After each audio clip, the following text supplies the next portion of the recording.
Welcome to my video. Today we are going to be analyzing a game that was sent to me, and the purpose of these videos is to be instructive. And don't get me wrong, this video will be instructive. However, I gotta say, I looked through the game, the opening, the middle game was just whatever, but then the last few moves of the game, I was just shocked. I was shocked at how brilliant, my chess.com friend who sent it to me, how brilliantly they played, and those past few moves. So those last few moves I meant to say. So yeah, if you want a game sent in, you're more than welcome to. You could message me on chess.com, post a YouTube comment.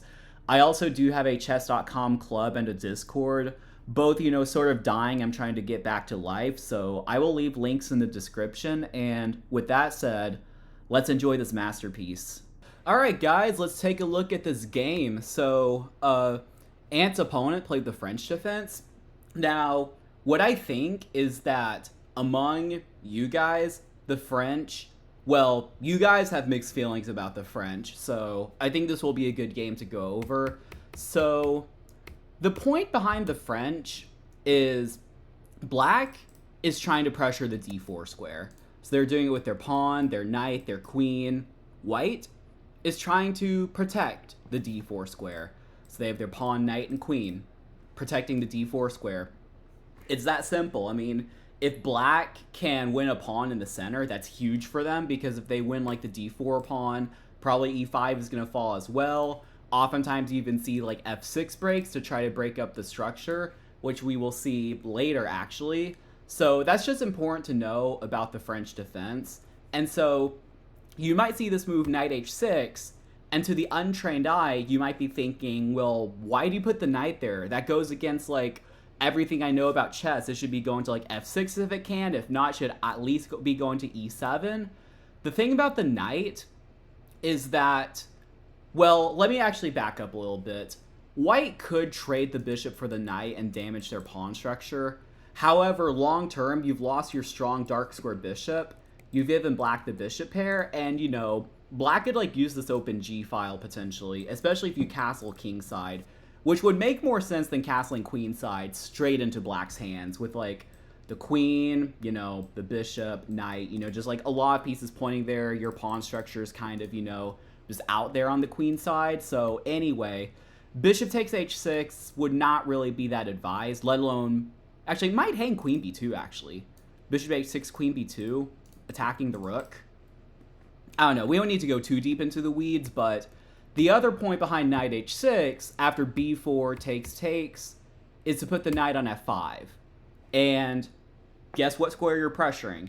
You're pressuring the d4 square. So if you play the French, that's a common idea. Now you could argue that maybe knight e7, knight f5 is equally as achievable. I do know the theoretical move is knight h6. It's either c4 or knight h6. I don't know why knight e7 is not up there. Okay, computer likes it. So that's really beside the point anyway. The point is that you're putting more pressure on the d4 square. So what does White do? White protects the d4 square with bishop b2. And then some more moves are played. As I mentioned earlier, there's this f6 move. So the idea is if White takes on f6, then that's exactly what Black wants. They're going to play bishop takes f6 most likely. Guess what square? The d4 square. It's really starting to come under fire. And yeah, it's an isolated pawn. White is the bishop's blocked. It's starting to become apparent. And if the pawn is not taken, the pawn on f6, Black will always have this idea possibly to take. And either way, you're relinquishing the strong center that you created when you played e4, d4, and e5. So just keep that in mind. White played the move rook e1, Black castled. And in this position, White started to take the game in an interesting turn. Admittedly, I think I would have had a hard time doing this, although it did pay off, I will say that. White played this move g4. And so that's one of the, I'm not going to say pros or cons. That's one of the things. Yeah, I'm going to use a very creative and original term. That's one of the things with putting the knight on f5 is that g4 is possible. G4 here, well, the reason it's played is to kick the knight away. The knight's only safe square is h6, and then, you just continue with your life. The obvious downside to g4 is that the king is going to be weak. And you'll sort of see that almost play out in the sequence. Black really should, I think, just move the knight away, and then, now the pawn's attacked, white just needs to do something, like, yeah, computers are saying e takes f6, but that's kind of a hard move to play. It's saying e takes f6. Oh yeah, I was looking at that variation. g5, rook takes, and then knight back to f5. So you're sacrificing the exchange, but you are putting more pressure on the d4 square. Now the king is weak. It's very unclear. So after g4, black went ahead and sacrificed a piece, which I will actually say, I admire that.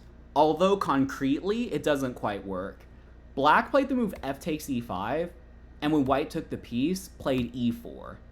Knight e5, knight takes, d takes, rook takes f5. So what's going on?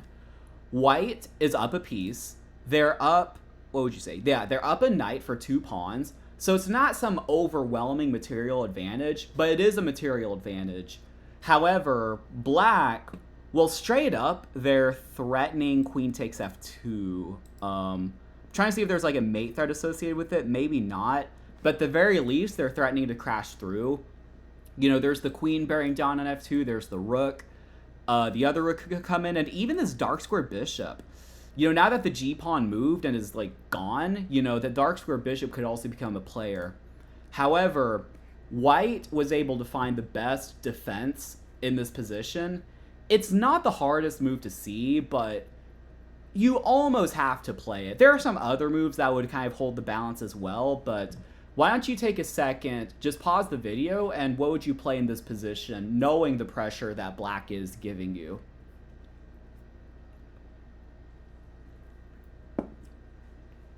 Alright, well, if you need some more time, feel free to pause the video, and blocking the attack from this diagonal, white played the best move, which is bishop d4. And quite simply, not only are you blocking the attack, but you're attacking the queen, which is very useful. And suddenly, yeah, you're also protecting f2, so like doubling rooks is no longer that effective. And white, maybe he's not in the driver's seat, but white's doing pretty good. So queen d8, bishop g4, some more moves were played, king h1, queen e8, knight c3, h5, bishop h3, rook c8. So white's just doing very well. You sort of see that black's attack has been stymied. Like, well, it's not even an attack anymore. They hit the king on the h1 square, and there's just nothing. White played a move that I actually like. White played this move f3. Now, at first, when I saw f3, I was like, I don't know, you're trading one of your kingside pawns, just opening your king up a little bit. But the more I looked at it, the more I realized that, like, you're just, like, opening more lines for white. I mean, now the f-file's wide open. And in my opinion, it's not even about a kingside attack or anything like that, but you have more space to work with. Probably even like rook g1 and like other rook to f1 is viable. You just opened up a lot more space. So kudos to you for playing that. Bishop d8, rook a to d1, and yeah, some more moves were played. Bishop d6, b5, rook c5, queen e3, rook g6. Trying to see where I wanted to talk about next. So yeah, so white does a nice little knight maneuver. Okay, as you'll see later, nice little knight maneuver is a vast understatement. So they started on c3, went to e2, then f4. Okay, great, you're attacking the rook. Black played this move, rook g5. And white found a nice series of moves. So nice of a series that I'm going to ask you to pause the video 2 moves in a row. So, white to play, and what would you do in this position? All right. If you need some more time, feel free to pause the video. Now, for whatever reason, the engine recommendation is rook d4. I don't know. I mean, maybe I just don't understand chess, but the second best move, which is what my friend played, is this move, knight takes e6. Knight takes e6 is good. It's actually quite a simple tactic compared to what happens later, because It is attacked twice, but protected once. Although, you notice that the queen is also responsible for the rook. So if the knight is taken, you snap it off, and then you win the rook. It's quite simple. And you have some threats. You're threatening queen d8, maybe picking off the pawn. You know, there's some stuff with that. And so, after knight takes e6, black opted out of taking the knight and just moved the rook away. And I will ask you to pause the video again. However long you paused it a move ago, pause it longer, because this is quite a spectacle. So this time I will take a sip of my Sprite. All right.